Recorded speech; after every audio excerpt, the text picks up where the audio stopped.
আসসালামু আলাইকুম। এটেন বাংলা সংবাদে সবাইকে স্বাগত জানাচ্ছি অনামিকা হাসান পুনম। শুরুতে বিআরবি কেবল সংবাদ শিরোনাম।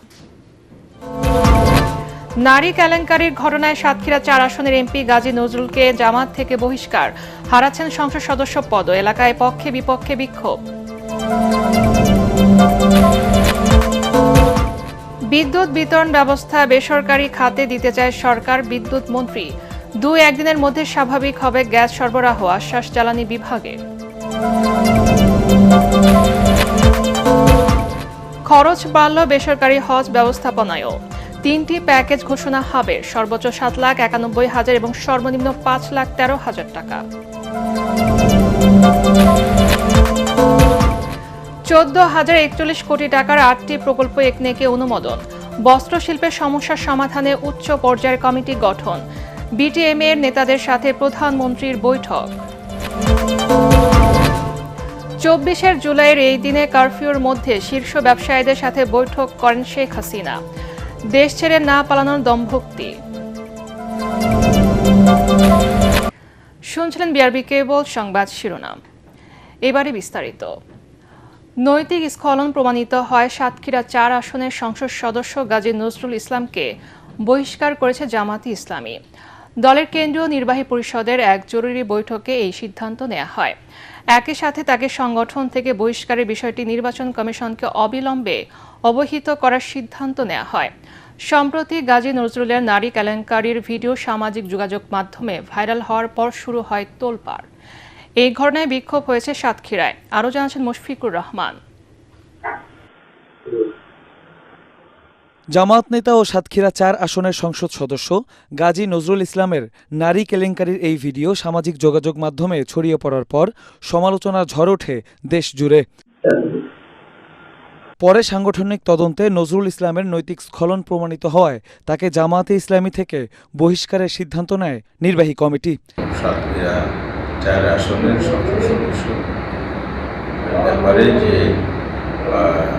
অপরাধটি তদন্তের মাধ্যমে প্রমাণিত হয়েছে, সেটাকে নৈতিক পদস্খলন জড়িত হওয়ায় সাংগঠনিক গঠনতন্ত্রের ৬২ ধারা অনুযায়ী তাদের দল থেকে বহিষ্কারের সিদ্ধান্ত নিয়েছে। দলের আদর্শ নীতি নৈতিকতাকে বেশি গুরুত্ব দেয়। এখানে ব্যক্তির দায় দল নেয় না। এদিকে গাজী নজরুলের কিশোরীর সঙ্গে অন্তরঙ্গ মুহূর্তের ভিডিও ছড়িয়ে পড়ার পর উত্তাল হয়ে ওঠে সাতক্ষীরার শ্যামনগর। সচেতন নাগরিক সমাজের ব্যানারে এমপির পদত্যাগের দাবিতে বিক্ষোভ মিছিল ও সমাবেশ করেন স্থানীয়রা। এ সময় তার কুশপুত্তলিকা দাহ করেন বিক্ষুব্ধরা।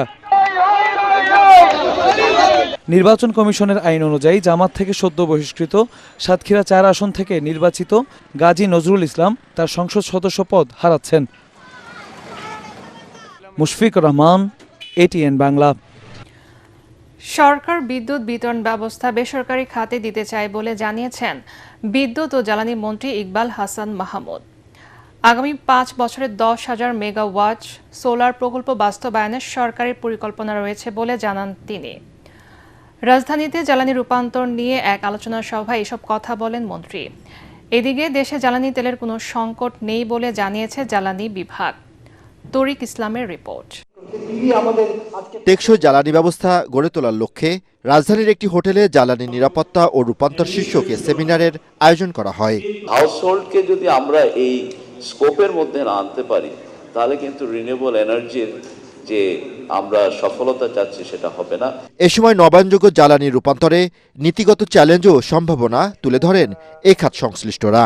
যে কটা জ্বালানি কোম্পানি আছে বা আমাদের সরকারি, বিশেষ করে সব সরকারি দপ্তরগুলোতে আমাদের কিন্তু এই যে যথেষ্ট আমাদের ব্যবসা বাণিজ্য সহজীকরণের চেয়ে আরও দিন দিন কঠিন থেকে কঠিনতর হয়ে যাচ্ছে। ইন্ডাস্ট্রিয়াল পার্সপেক্টিভ থেকে দেখলে আজকে সবচেয়ে বড় চ্যালেঞ্জ শুধু এনার্জি অ্যাভেলেবিলিটি নয়, বরং এনার্জি রিলায়েবিলিটি এবং পাওয়ার কোয়ালিটি। সরকারের দুর্নীতি ও অদক্ষতা জ্বালানি খাতের বড় সমস্যা বলে মন্তব্য করেন জ্বালানি বিশেষজ্ঞরা। সরকারি উদ্যোগ ছাড়া কোনোভাবে সোলার পার্ক আসতে পারবে না। প্রাইভেট সেক্টরের পক্ষে 200-400 মেগাওয়াটের জন্য 1,800-1,000 একর জায়গা জোগাড় করা আমি মনে করি বাংলাদেশে এখন অসম্ভব। সংকটের উত্তরণ ও সেবার মান বাড়াতে জ্বালানি খাত বেসরকারি খাতে দেওয়ার পরিকল্পনার কথা জানান মন্ত্রী। সব রকমের ফ্যাসিলিটি আমরা তৈরি করছি ইনভেস্টমেন্টের জন্য। আর আমাদের প্রধানমন্ত্রী উনি বলেন যে এনাফ ইজ এনাফ, সরকারি পয়সা আর কিছু করেন না, প্রাইভেটকে দিয়ে দেন, প্রাইভেট চালাকেরা, দেশটা তো সবার। এদিকে দেশে জ্বালানি তেলের কোনো সংকট নেই বলে জানিয়েছে জ্বালানি বিভাগ। গ্যাসের সংকট সাময়িক 2-1 দিনের মধ্যে তা স্বাভাবিক হবে বলেও জানানো হয়। এই সব অ্যাম্বিশনের কমন ফাউন্ডেশন হলো এনার্জি সিকিউরিটি। তরিক ইসলাম, এটিএন বাংলা, ঢাকা। এটা এখন একটা স্ট্র্যাটেজিক।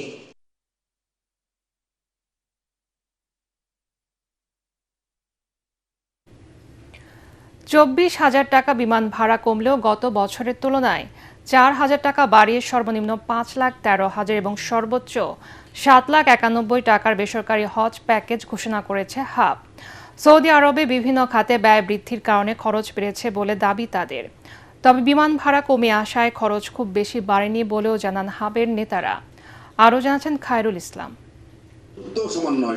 বেসরকারি ব্যবস্থাপনায় হজ যাত্রা নিশ্চিতে 3টি প্যাকেজ ঘোষণা করেছে হাব।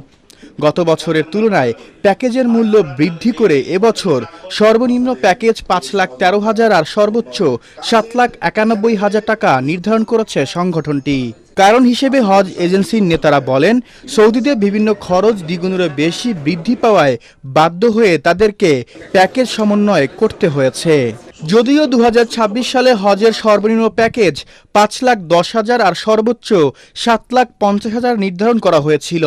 1 নম্বর হজ প্যাকেজ 7,91,060 টাকা, সাধারণ 5,95,580 টাকা 28 পয়সা, সাশ্রয়ী মূল্য দিয়ে একটা প্যাকেজ 5,13,545 টাকা 6 পয়সা। তবে বিমান ভাড়া আগের চেয়ে কমেছে বলে জানিয়েছে হাব। এ সময় তারা অভিযোগ করেন 2023-24 সালে অনৈতিকভাবে বিমান ভাড়া বৃদ্ধি করে কয়েক হাজার কোটি টাকা লোপাট করেছে একটি চক্র। তাদেরকে বিচারের আওতায় আনার দাবিও জানায় সংগঠনটি। আমরা প্রমাণ করতে চাই আগে যে বিমান ভাড়াটি ছিল অন্যায্য ছিল, অনৈতিক ছিল। এই দেশের মানুষের উপর এটা লুটপাট করা হয়েছে। আমরা মনে করি এই বিষয়ে তদন্ত হওয়া দরকার। যারা এই প্রক্রিয়ার সাথে সংশ্লিষ্ট ছিল তাদের বিচারের আওতায় আনা উচিত। এবার বাংলাদেশ থেকে হজে যাবেন প্রায় 1,27,000 মুসল্লি। সরকারি ব্যবস্থাপনায় হজ পালন করবেন প্রায় 5,000। চাঁদ দেখা সাপেক্ষে 2027 সালের 15ই মে পালিত হতে পারে পবিত্র হজ। খায়রুল ইসলাম, এটিএন বাংলা, ঢাকা।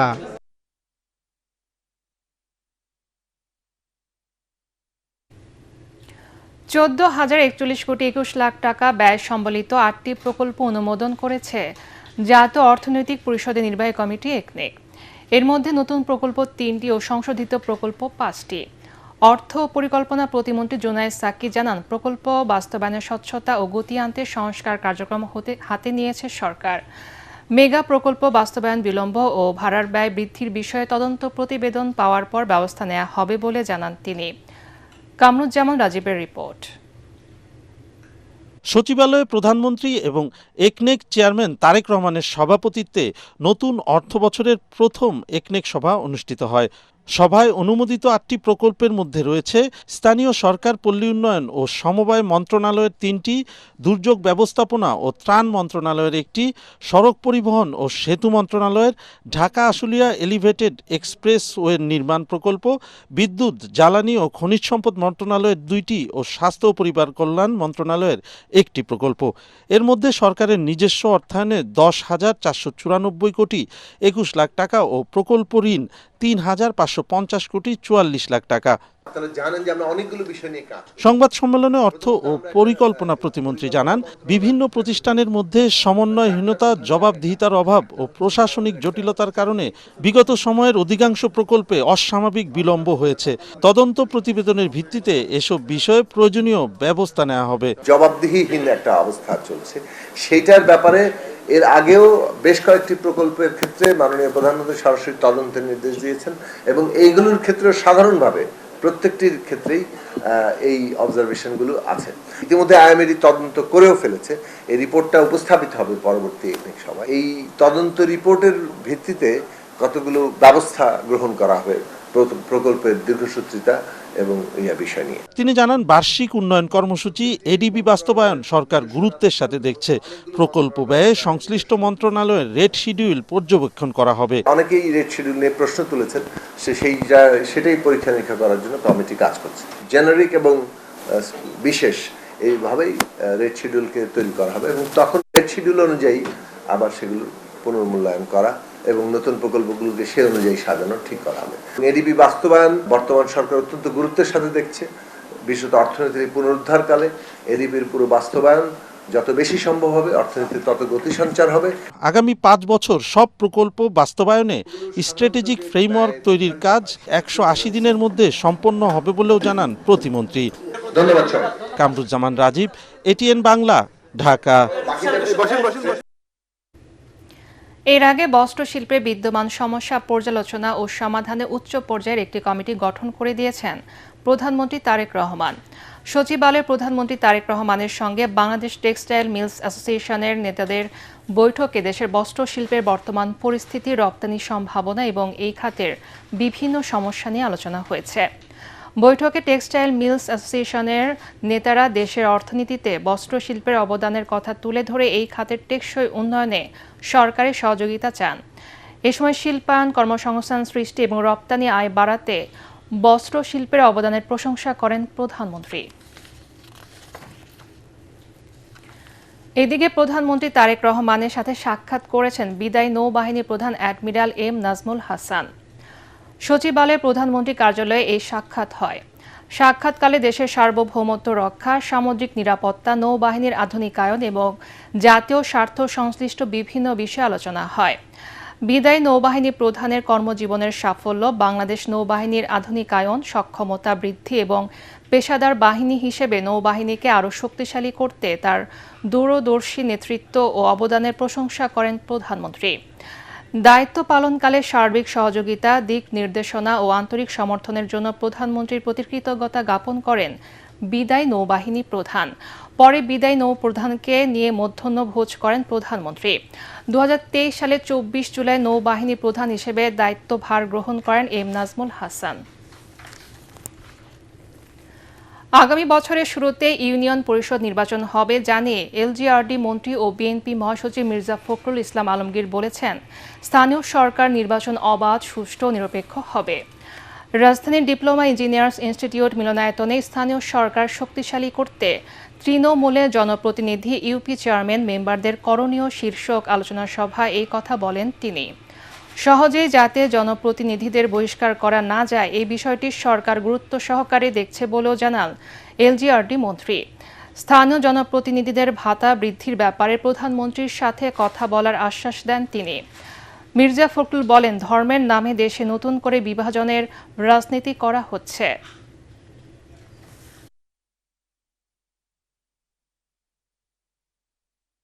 একটা দেশ তখনই শক্তিশালী হয় যখন তার স্থানীয় সরকারটা শক্তিশালী হয়। সামনে আপনাদের কিন্তু নির্বাচন আসছে, আমরা এই বছর না হোক সামনে বছর প্রথম দিকে কিন্তু আপনাদের ইউনিয়ন পরিষদে নির্বাচন হবে এবং এই পরে যে নির্বাচন হবে একেবারে নিরপেক্ষ।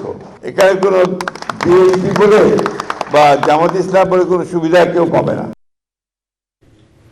বাংলাদেশের সংস্কার ব্যবস্থাকে জোরালোভাবে সমর্থন করে যুক্তরাষ্ট্র। তবে রাজনৈতিক দলগুলোর পারস্পরিক আলোচনার মাধ্যমে সেটি বাস্তবায়নের আহ্বান জানিয়েছে ওয়াশিংটন। এনসিপি নেতাদের সাথে বৈঠকে এই আহ্বান জানান ঢাকায় নিযুক্ত মার্কিন রাষ্ট্রদূত ব্রেন্ট টি ক্রিস্টেনসেন।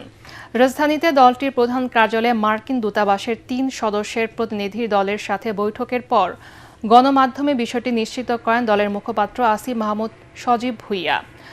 জানান, মার্কিন বাণিজ্য চুক্তি নিয়ে প্রতিনিধি দলের সাথে আলোচনা হয়েছে।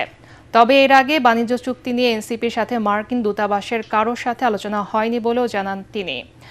এ সময় জুলাই সনদ বাস্তবায়নে দলের রূপরেখা মার্কিন প্রতিনিধি দলের কাছে উপস্থাপন করে এনসিপি। সনদ বাস্তবায়ন ও সংস্কার সমর্থন করলেও রাজনৈতিক সংলাপে গুরুত্ব দেন মার্কিন রাষ্ট্রদূত। রিফর্মের ক্ষেত্রে তারা স্ট্রংলি এটাকে সাপোর্ট করেন এবং তারা এটার জন্য সরকার দল, জামাতে ইসলামী এবং সবার সাথেই তারা এক ধরনের নেগোসিয়েশন এবং কথাবার্তার মধ্যে আছেন আর কি, এবং আমরাও এই জন্য সাপোর্ট চেয়েছি। 24 জুলাইয়ের এই দিনে কোটা সংস্কারের দাবিতে দেশ যখন উত্তাল, তখন কারফিউর মধ্যে দেশের শীর্ষ ব্যবসায়ীদের সাথে বৈঠকে বসেন সাবেক প্রধানমন্ত্রী শেখ হাসিনা। প্রধানমন্ত্রীর কার্যালয়ে অনুষ্ঠিত মতবিনিময় সভায় তিনি জানান, নাশকতাকারীদের শক্ত হাতে দমন করা হবে। জনগণের পাশে থাকার অঙ্গীকার করে সাবেক প্রধানমন্ত্রী জানান, শেখ হাসিনা পালায় না। ঘটনাবহুল জুলাই নিয়ে দেখুন তরিক ইসলামের রিপোর্ট। 22 জুলাই 2024, চারিদিকে থমথমে অবস্থা। কোটা সংস্কারের দাবিতে উত্তাল দেশের রাজপথ। ছাত্র জনতার আন্দোলন দমাতে দেশ জুড়ে চলছে কারফিউ। এদিন চলমান পরিস্থিতি নিয়ে প্রধানমন্ত্রীর কার্যালয়ে দেশের শীর্ষ ব্যবসায়ীদের সাথে বৈঠকে বসেন সাবেক প্রধানমন্ত্রী শেখ হাসিনা। বৈঠকে যে কোনো পরিস্থিতিতে সরকারের পাশে থাকার ঘোষণা দেন ব্যবসায়ীরা। এখানে যারা যারা এটা করেছেন তাদেরকে আপনারা আইনের কারাগারে নিয়ে আসেন। আমাদের জন্য একটা শিক্ষা হয়েছে, জাতিগতভাবে বোধহয় বাংলাদেশের ইতিহাসে এত বড় ধ্বংসযজ্ঞ বোধহয় বাংলাদেশে কখনো বিগত দিনে চলেনি। আমরা আজকে ক্ষমতায় আমাদের 15 তলা থেকে ফেলে দেয়, আমরা প্রতিহত করি না। মতবিনিময় সভায় সাবেক সরকার প্রধান বলেন, নাশকতাকারীদের কোনো ছাড় দেয়া হবে না। এই সাজাপ্রাপ্ত রাষ্ট্রপতি দেশ থেকে বাইরে ওখান থেকে হুকুম দেয়, এটা জ্বালাও, ওটা জ্বালাও, এটা করো, আর কয়দিন চালাও ইত্যাদি। আর জামাত ইসলামী এবং বিএনপি শিবির, আপনারা জানেন যে কটা ঘটনা, যতগুলি খুন খারাপি এই শিবির, বিএনপি, জামাত এরা একসাথে করেছে। শেখ হাসিনা পালিয়েছে এমন গুজবের জবাবে বলেন, শেখ হাসিনা পালায় না। শেখ হাসিনা পালিয়ে গেছে, শেখ হাসিনা নাই, শেখ হাসিনা চলে গেছে, শেখ হাসিনা পালায় না। এই ঘটনার মাত্র 2 সপ্তাহের মাথায় ছাত্র জনতার আন্দোলনের মুখে ভারতে পালিয়ে যান ক্ষমতাচ্যুত সাবেক প্রধানমন্ত্রী Sheikh Hasina. Former Bangladesh Prime Minister Sheikh Hasina has arrived in India. She landed তরিক at Islam, Hindon ATN Air Bangla, Force Base near Dhaka. Delhi after July গণ আন্দোলনে বাংলাদেশ জাতীয়তাবাদী ছাত্র দলের 460 জন নেতাকর্মী নিহত হয়েছে বলে দাবি করেছেন ঢাকা উত্তর সিটি কর্পোরেশনের প্রশাসক শফিকুল ইসলাম খান। রাজধানীর মহাখালী জনস্বাস্থ্য ইনস্টিটিউট অব হেলথ টেকনোলজিতে শহীদ ওয়াসিম চত্বর উদ্বোধনে এই কথা বলেন তিনি। ডিএনসিসির প্রশাসক জানান, বায়ু দূষণ, পরিবেশ সুরক্ষা এবং পরিচ্ছন্নতার বিষয়টি বিবেচনা নিয়েই ঢাকার বিভিন্ন স্থানে 5 লাখ বৃক্ষরোপণের উদ্যোগ নিয়েছেন তারা।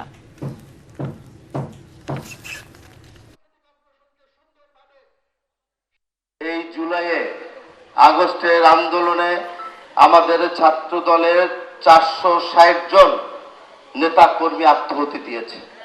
বিএনপি পরিবারের 460 জন। আজকে আমাদের ওয়াসিম চট্টগ্রামে আন্দোলন করতে গিয়ে তিনি শহীদ হয়ে যাচ্ছেন। আমরা ওয়াসিমকে ফিরিয়ে দিতে পারবো না, কিন্তু ওয়াসিমের জন্য একটা চত্বরের যে উদ্বোধন ঘোষণা করলাম, এই চত্বরটা যাতে সব সময় আমরা রক্ষণাবেক্ষণ করি।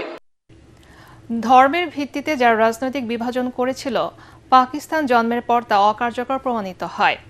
রাষ্ট্র পরিচালনায় এটি কখনো সফলতা পায়নি বলে মন্তব্য করেছেন তথ্যমন্ত্রী জহির উদ্দিন স্বপন। রাজধানী জগন্নাথ বিশ্ববিদ্যালয়ে এক সেমিনারে তিনি এসব কথা বলেন। তথ্যমন্ত্রী বলেন, ৭১ যুদ্ধের ঘোষণা থেকে শুরু করে জাতীয় সংকট নিরসনে শহীদ প্রেসিডেন্ট জিয়াউর রহমানের দর্শন জাতীয় ঐক্যের ভিত্তি হিসেবে বিবেচিত হয়।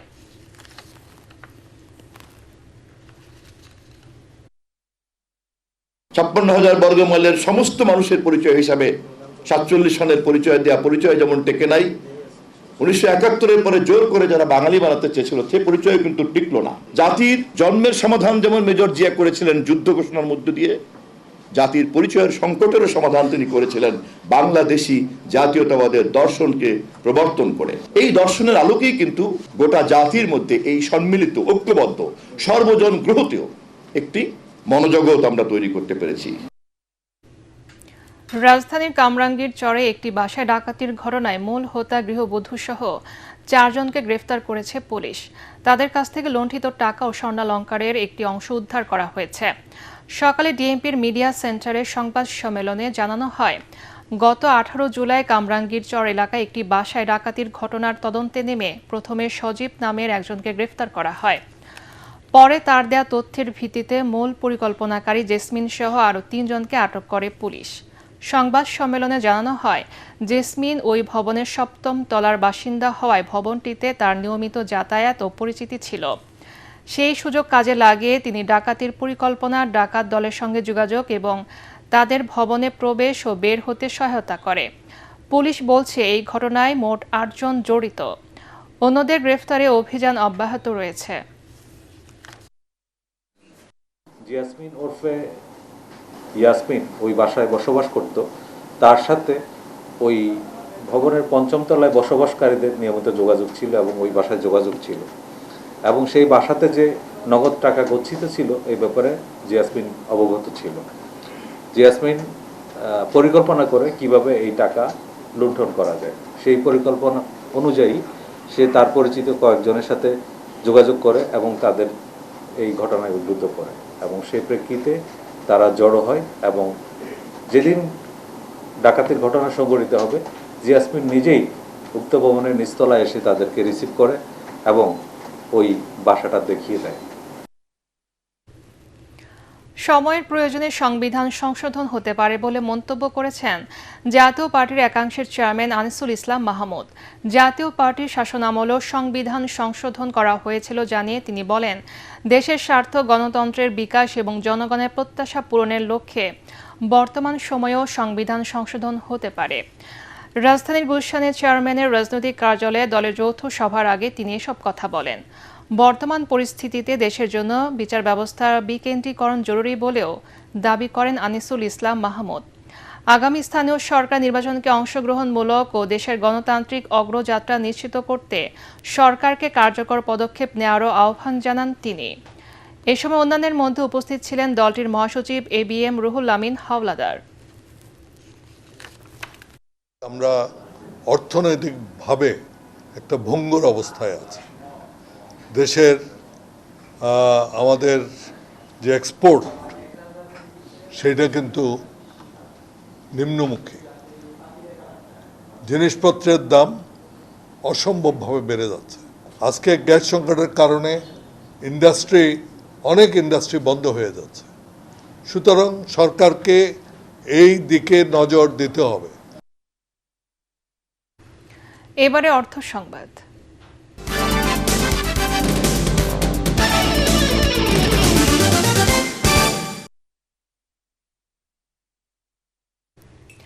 ব্যক্তি শ্রেণী করদাতাদের 2026-27 কর বর্ষে 5% প্রণোদনার ঘোষণা দিয়েছে জাতীয় রাজস্ব বোর্ড NBR। এক বিজ্ঞপ্তিতে NBR জানায়, অর্থ বছরের প্রথম প্রান্তিকে 1 জুলাই থেকে সেপ্টেম্বরের মধ্যে আয়কর রিটার্ন জমা দিলে এই সুবিধা পাবে করদাতারা। ব্যক্তি খাতে পরিশোধযোগ্য করের উপর সর্বোচ্চ 25,000 টাকা পর্যন্ত এই সুবিধা পাবেন গ্রাহকরা। কর সেবা সহজ, দ্রুত ও স্বচ্ছ করার লক্ষ্যে বুধবার থেকে অনলাইনে আয়কর রিটার্ন দাখিল করতে পারবেন গ্রাহকরা। এবারে আন্তর্জাতিক সংবাদ।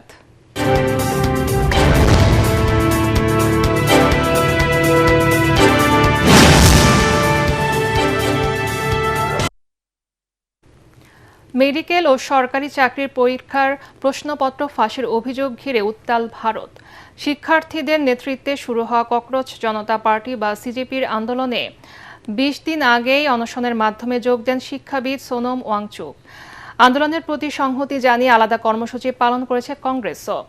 বিক্ষোভ থেকে আটকের 2 ঘণ্টা পর মুক্তি পান কংগ্রেস নেতা রাহুল ও প্রিয়াঙ্কা গান্ধী। রাজধানী নয়াদিল্লিতে টানা বিক্ষোভ, পুলিশের অভিযান আর পাল্টাপাল্টি রাজনৈতিক কর্মসূচিতে উত্তপ্ত হয়ে উঠেছে ভারতের রাজপথ। জাহিদুল আলমের রিপোর্টে বিস্তারিত। মেডিকেল ও সরকারি চাকরির পরীক্ষার প্রশ্নপত্র ফাঁসের অভিযোগ ঘিরে ভারত জুড়ে রাজনৈতিক অস্থিরতা থামছেই না। মঙ্গলবার নয়াদিল্লিতে ভারতের প্রধানমন্ত্রী নরেন্দ্র মোদীর বাসভবনের সামনে বিক্ষোভ ও অনশনে বসেন বিরোধী দলীয় নেতা রাহুল গান্ধী। তার সাথে ছিলেন প্রিয়াঙ্কা গান্ধী, কংগ্রেস সভাপতি মল্লিকার্জুন খার্গে এবং সমাজ পার্টির নেতা অখিলেশ যাদব। পরিস্থিতি সামাল দিতে সরকার আলোচনার কথা বললেও তিনি সংলাপের পরিবর্তে দাবি করেন শিক্ষামন্ত্রীর পদত্যাগ। এ সময় রাহুল গান্ধী সহ শীর্ষ এসব নেতাদের সাময়িকভাবে আটক করে পুলিশ। রাতে অবশ্য তাদের সবাইকে ছেড়ে দেয়া হয়।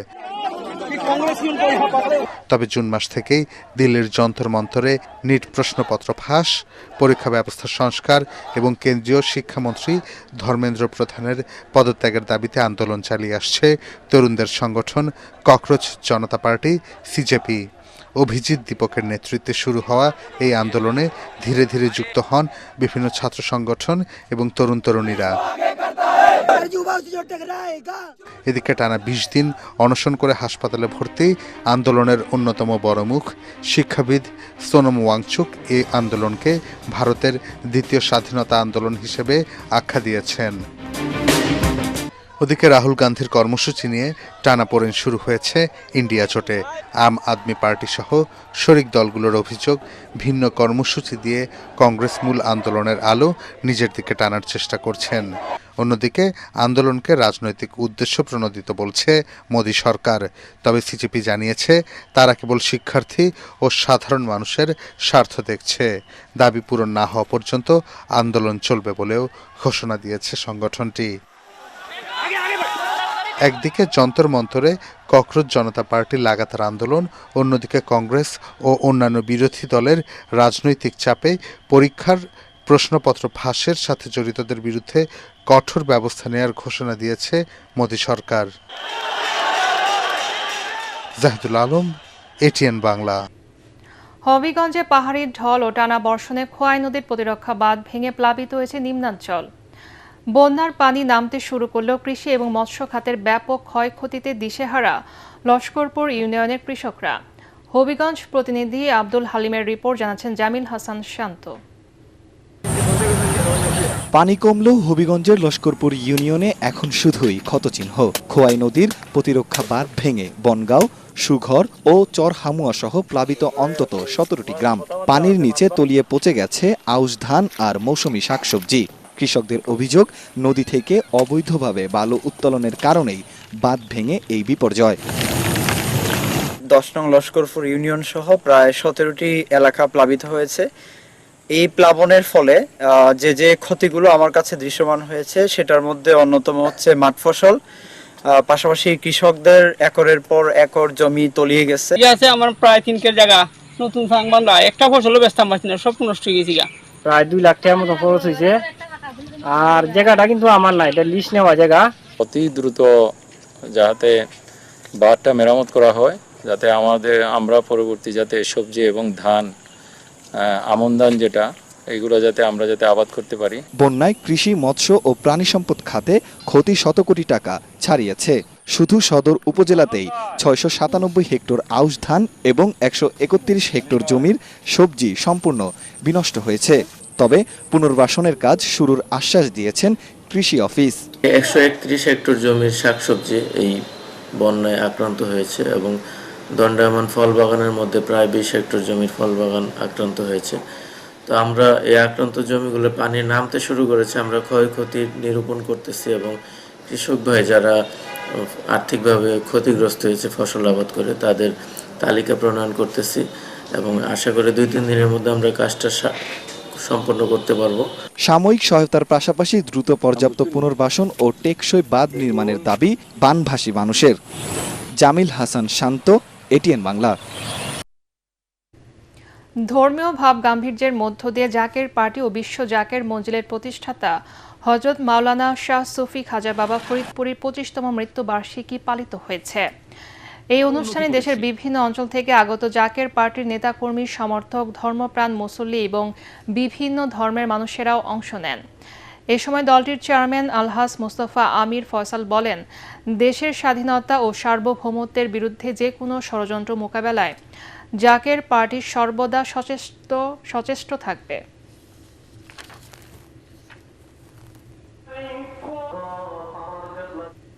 এবারে খেলার খবর।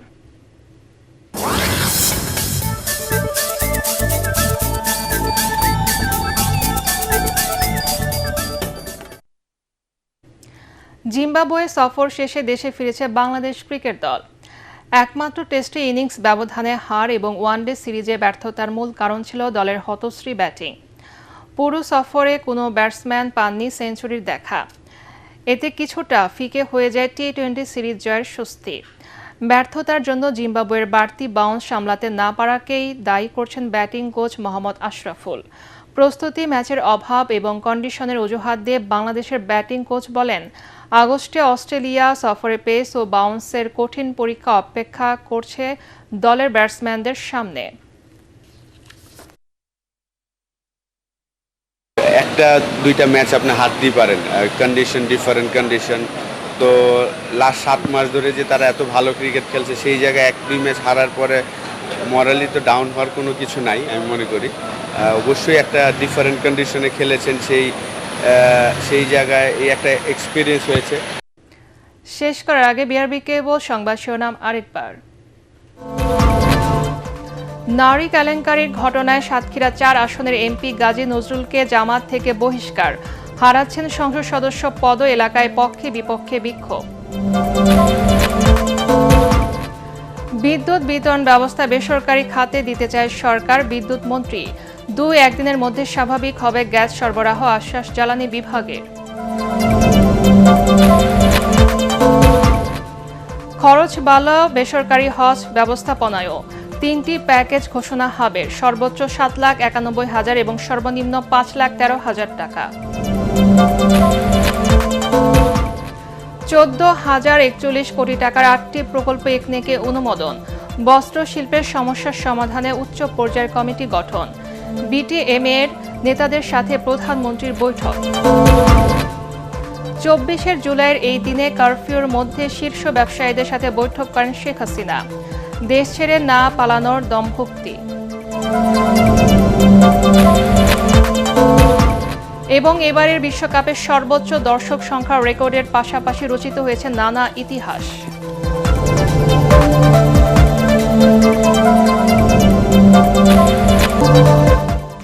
পরবর্তী সংবাদ দেখার আমন্ত্রণ জানিয়ে এখনকার মতো শেষ করছি।